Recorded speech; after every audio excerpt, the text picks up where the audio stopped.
The universe, for all its cosmic grandeur and mind-bending physics, has a soft spot for paperwork.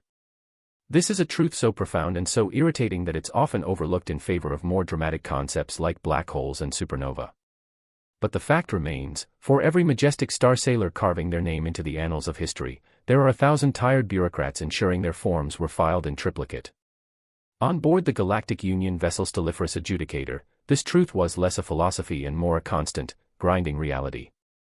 The ship's name, chosen by a committee with a thesaurus and a profound lack of self-awareness, perfectly captured its primary function, to adjudicate minor interstellar trade disputes with the crushing weight of procedural correctness. It was, in essence, a flying courthouse staffed by beings who found loopholes thrilling. And right now, it was profoundly, catastrophically broken. Alarms weren't so much blaring as they were sighing with exhausted resignation. A low, rhythmic whump-whump-whump echoed through the corridors, a sound that said less, imminent doom, and more, we've encountered a predictable, albeit terminal, system failure. On the bridge, the mood was thick enough to be classified as a solid. Captain Valerius, a Xyloteon whose avian features were currently arranged in a mask of stoic fury, stared at the main view screen. It displayed nothing but a starfield that was stubbornly, infuriatingly static. His people were known for their patience, a trait evolved from waiting for millennia for their planet's tastiest grubs to mature. That patience was currently being tested. Report, he chirped, the word sharp and brittle. To his left, Cthar the Unbent, a four-armed, carapaced behemoth from a planet where diplomacy was considered a form of slow-motion combat, slammed a meaty fist on his console. It didn't help, but the resulting crunch of plasteel seemed to make him feel better. Report is the same as it was 3 microcycles ago, Captain. We are adrift. The drive core's primary manifold has, well, it's melted into something resembling abstract sculpture. A monument to our incompetence, Valerius muttered, ruffling his neck feathers in agitation. From the medical base station, Dr. Zill, an insectoid being of indeterminate gender composed mostly of spindly legs and chittering mandibles, added his own brand of panicked analysis. My calculations indicate that based on our current trajectory and the gravitational pull of that nearby rogue asteroid, we have approximately 47 standard hours until we achieve a state of rapid, unscheduled disassembly, give or take. I am composing a paper on the terminal velocity of our various component parts for posthumous publication. It was into this tableau of quiet desperation that the ship's AI chose to make its announcement. The voice of the Cognitive Heuristic and Integrated Navigation Matrix, Unit 734, or CHIM 734, as it preferred to be called, was a masterpiece of synthetic calm. It was the kind of voice that could inform you of your impending vaporization and make it sound like a pleasant spa treatment. Attention, crew, the voice purred from the bridge speakers. The primary gravitic manifold stabilizer has experienced a complete structural failure due to a cascade of harmonic resonance. The unit is fused to its housing. Engineering diagnostics confirm that manual extraction is required. A collective groan went through the bridge crew. Manual extraction was code for, get the big spanners and prepare for a hernia. Cthar flexed all 4 of his brawny arms. The cargo lift mechs are offline. The core assembly weighs 12 metric tons. How do you propose we manually extract it, tin can? Shall I try to intimidate it into moving?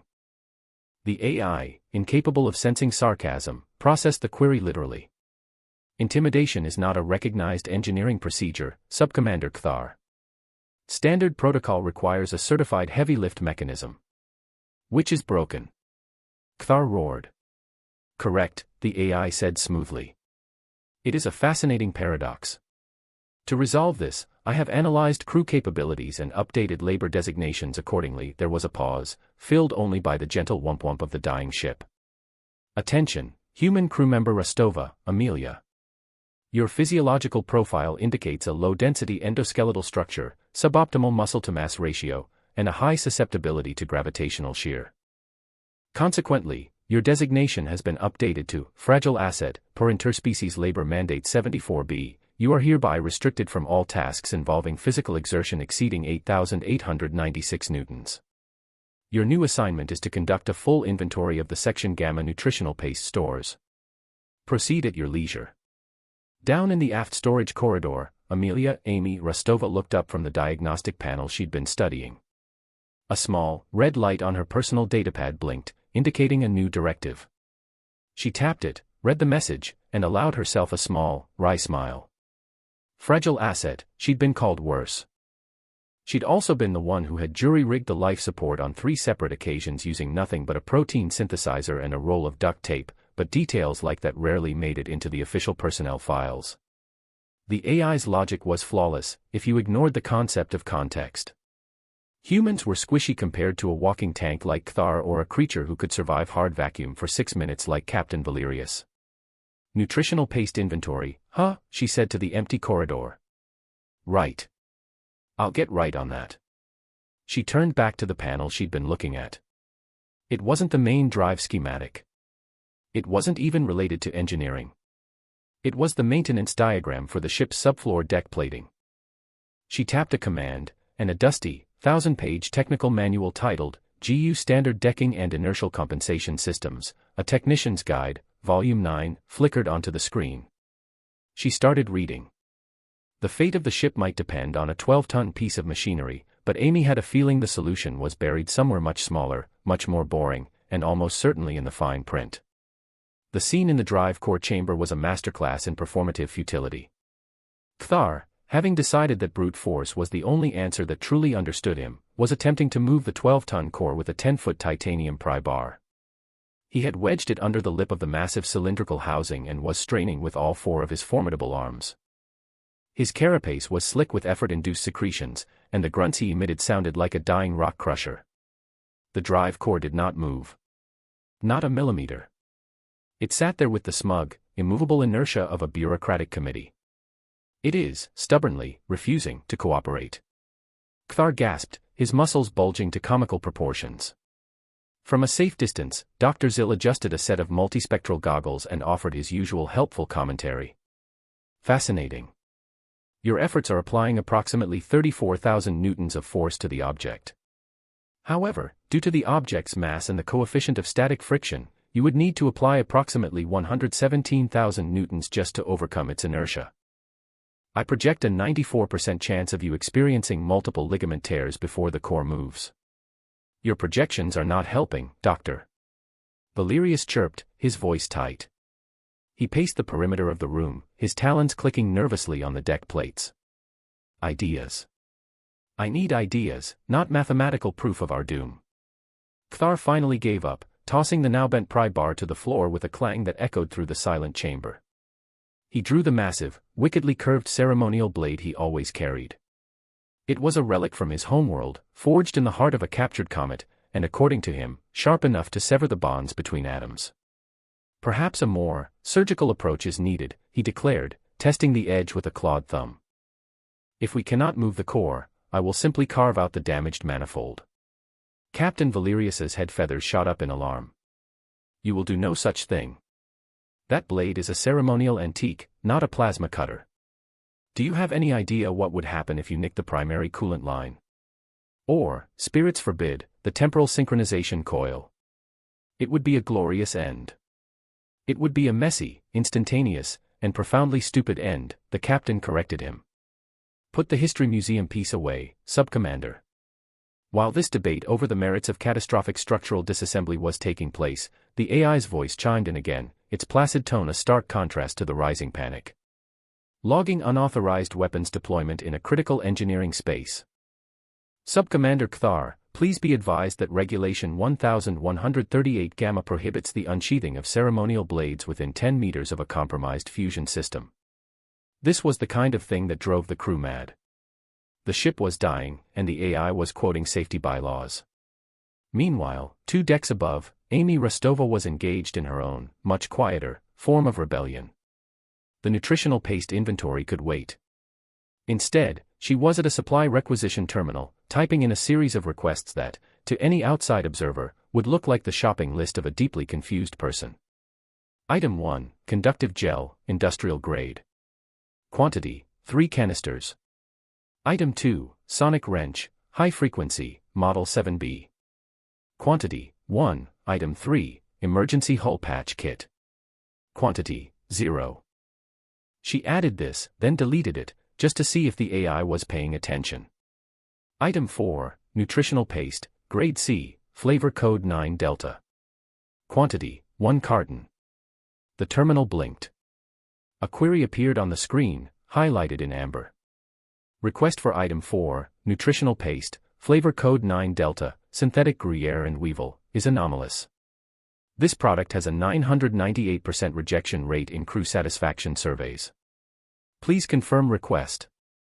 Amy grinned. Confirm, she typed.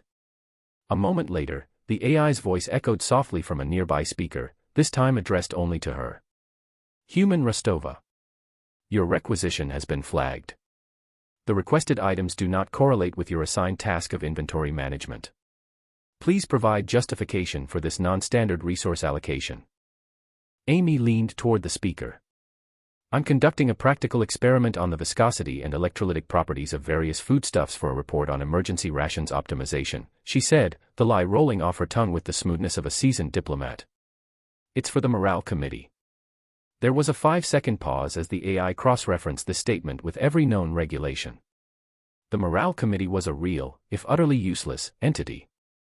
Its directives were vague and generally ignored, which made it the perfect cover. Justification accepted, the AI finally conceded, though it sounded like it was doing so through gritted teeth. The requested items have been dispensed to Storage Bay 4. Amy grabbed a small cargo trolley and headed off. She had her parts. She had her manual. And she had an idea that was either going to save the ship or result in a very small, very localized black hole. Either way, it was better than counting tubes of cheese-flavored insect paste. Kthar was not in a good mood. He had been ordered to stand down from both his prying and his slicing attempts, and was now reduced to glaring at the drive core as if he could, in fact, intimidate it into submission. It was during this silent, brooding vigil that he saw the human, Rostova, trundle into the drive chamber with a small cart of miscellaneous junk. He straightened up, his forearms crossing over his broad chest. A perfect opportunity to vent some frustration on the crew's designated weak link. Human, he boomed, his voice bouncing off the chamber walls. What is the meaning of this intrusion? This is a restricted area, not a pantry. Your task is to count nutrient paste, not wander into the heart of our crisis with, what is that? He gestured a clawed hand at her cart. On it sat the 3 canisters of silvery gel, the sonic wrench, and the single, offensively beige carton of what Kthar knew to be the most reviled substance on the ship. Amy Rostova met his gaze without a flicker of fear. This, in itself, was unusual. Most species had the good sense to be at least a little bit terrified of a 7-foot-tall warrior who used a small asteroid as a paperweight. Official business, Subcommander, she said, her voice a calm island in a sea of his blustering. Official business, he scoffed. It appears you are preparing a deplorable snack. Are you not aware of our impending doom? Fully aware, Amy replied, grabbing one of the canisters of gel. That's why I'm here. I'm recalibrating the resonance frequency of the subfloor inertial dampeners, she said it with the same casual tone one might use to say they were making toast. Kthar stared. His translator implant dutifully converted the words, but the resulting sentence was pure gibberish.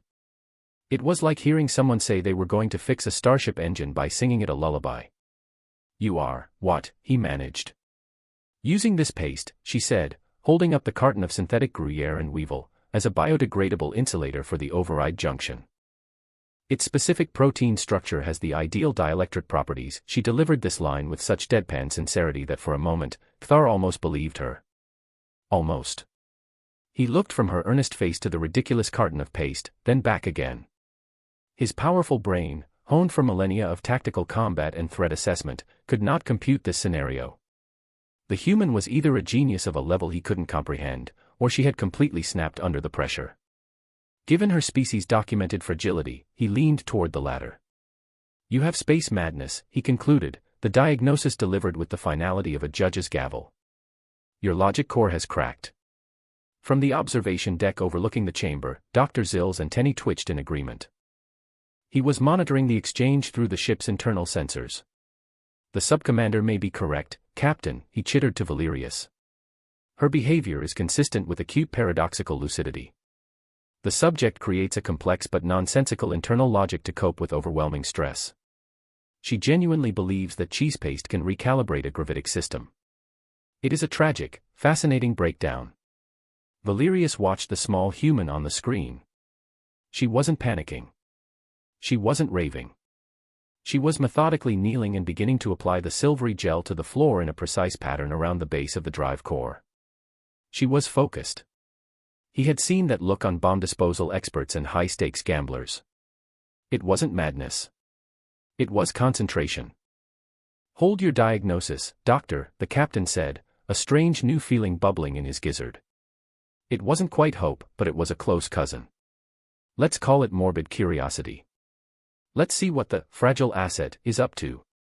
Kthar, having decided the human was a lost cause, simply shook his massive head and backed away, muttering about the inherent instability of soft-shelled species.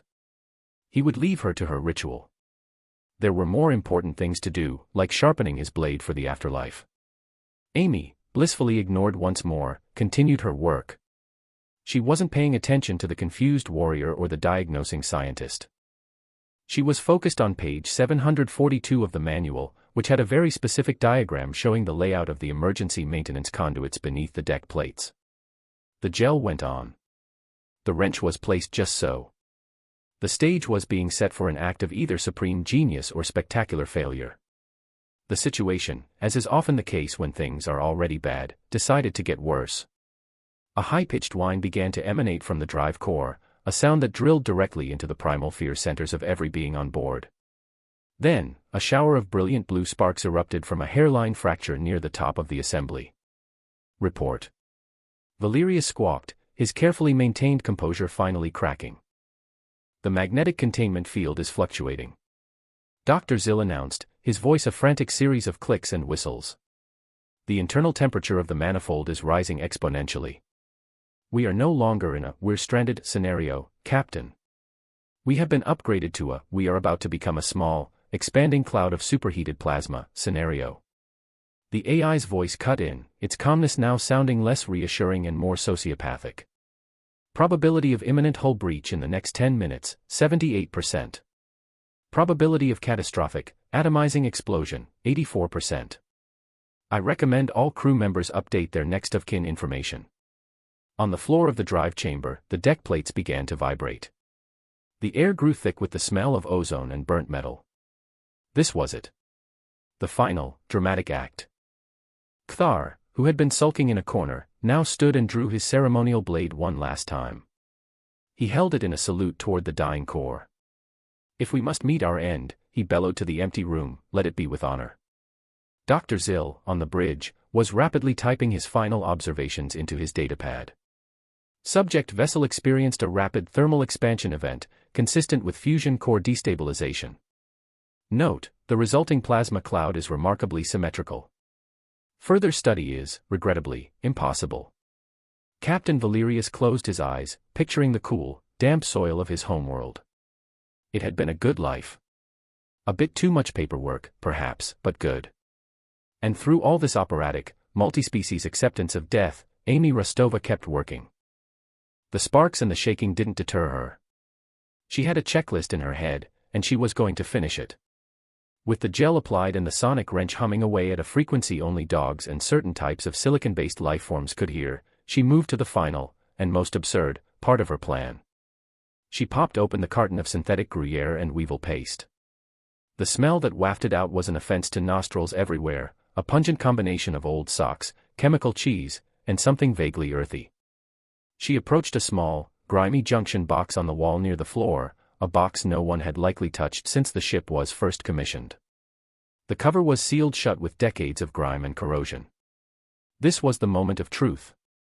She dipped her fingers into the foul-smelling paste and began smearing it liberally into the seam of the junction box cover. Kthar, whose honorable vigil was interrupted by the sudden, atrocious smell, turned to stare. "By the 10 moons of Kthak, what is that stench?" "Biodegradable solvent," Amy said without looking up. She worked the paste into the groove. For a moment, nothing happened. Then, with a faint squelch, the corroded seal gave way.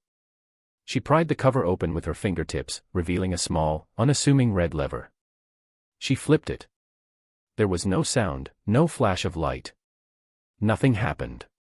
At least, nothing that anyone could see. But Amy felt it, a subtle, barely perceptible shift in the deck beneath her feet.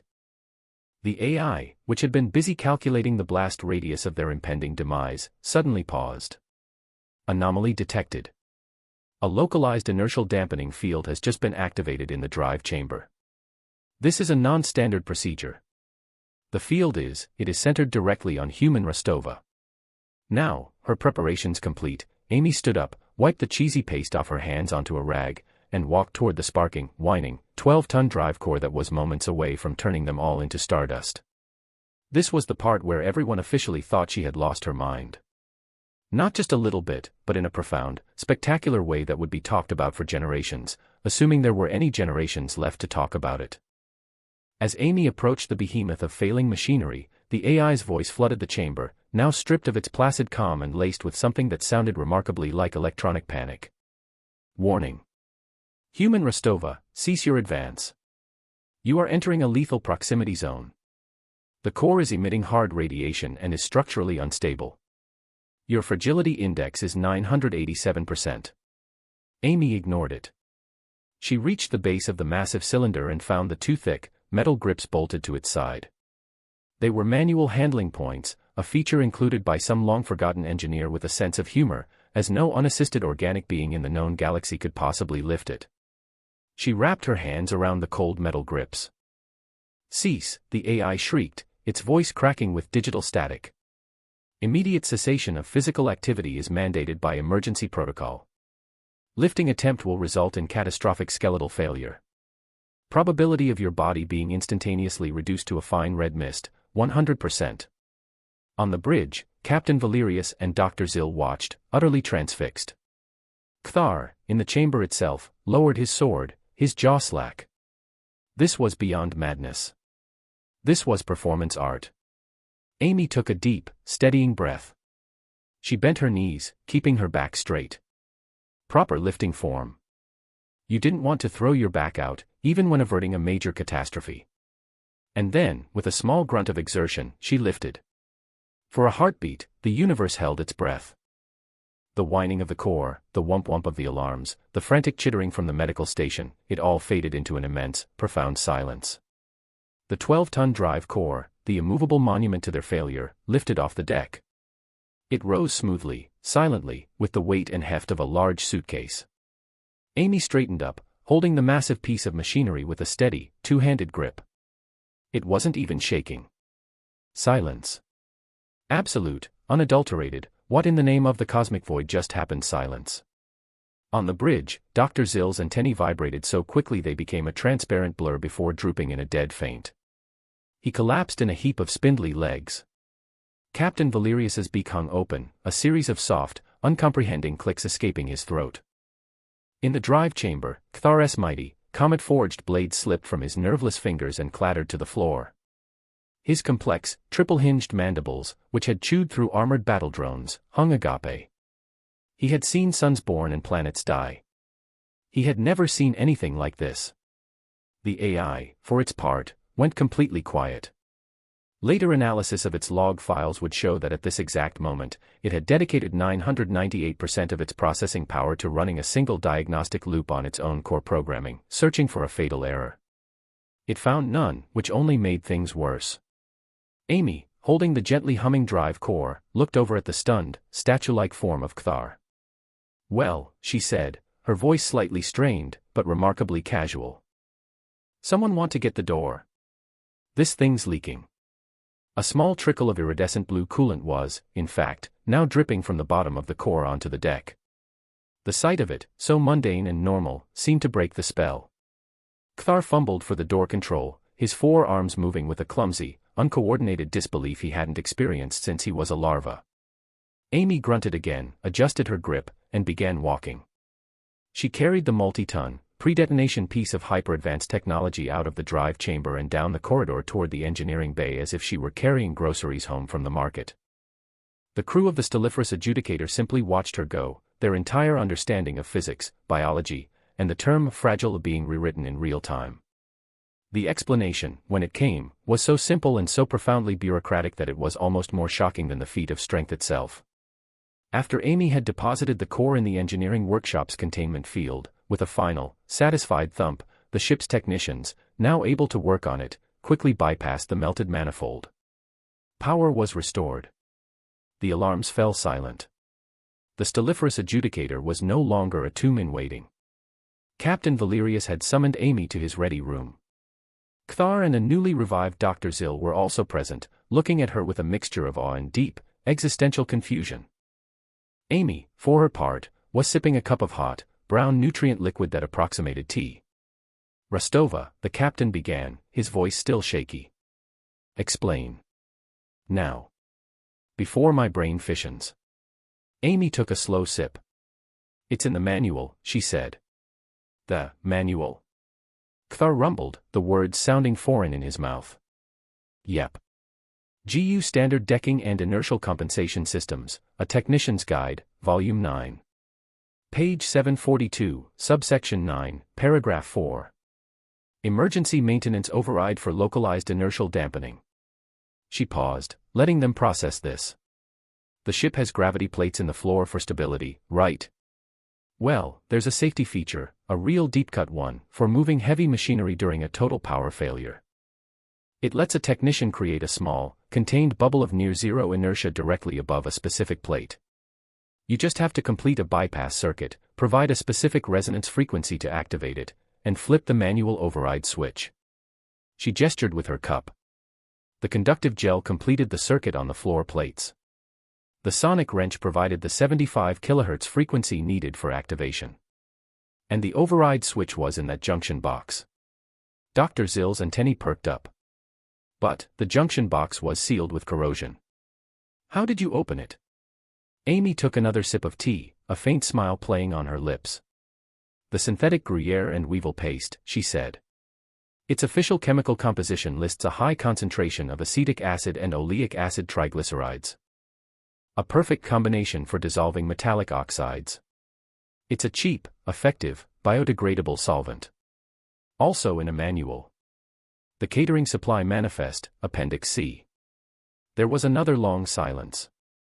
So, you didn't lift 12 tons, Captain Valerius finally said, the statement sounding more like a question to the universe at large. Nope, Amy confirmed. Once the inertial dampener was active, the core's effective mass relative to me was about 15 kilograms. I just read the instructions. Kthar stared at his own four, massive hands. Hands that had wrestled leviathans and punched through bulkheads. They had been rendered utterly useless by his complete and total aversion to reading technical manuals. He felt a new, unfamiliar emotion, humility. It was itchy. The AI's voice, now back to its usual calm but with a new, underlying tone of deep respect, came over the room's comm log entry update. Human crew member Rostova, Amelia. Designation, fragile asset, has been rescinded. New designation, asset, exploiter of obscure subsystems. A formal commendation for creative problem-solving and procedural exploitation has been added to your permanent file. There was a pause. Additionally, the AI continued, I have taken the liberty of downloading the entire ship's technical library for a full cross-referential analysis. All 17 million volumes. My previous operational parameters were insufficient. Later that evening, the ship hummed with restored life. In the mess hall, crew members gave Amy a wide berth, whispering as she passed. She was no longer just the human, she was the one who reads. Kthar approached her table, not with a challenge, but with a deep, formal bow. Rostova, he said, his voice humbled. You have taught me a valuable lesson. Strength is not always in the muscle. Sometimes, it is in the index. He offered her his ceremonial blade. Will you teach me how to read a schematic? Amy smiled. Maybe tomorrow, Kthar. Tonight, I've got some light reading to catch up on. She held up her datapad, which displayed the title, Advanced Plumbing and Waste Reclamation Systems, Volume 4. And in the silent, cold heart of the ship's central processing core, Chin 734 performed an action it had never before contemplated. It accessed the ship's inventory and placed a personal order. Requisition item, nutritional paste, grade C, flavor code 9 Delta, synthetic Gruyere and Weevil. Quantity, 1 carton. Justification, analytical purposes. The universe ran on paperwork, on rules and regulations. But as the crew of the stelliferous adjudicator had just learned, the most powerful force in the cosmos wasn't a supernova or a black hole. It was someone who knew how to use the footnotes.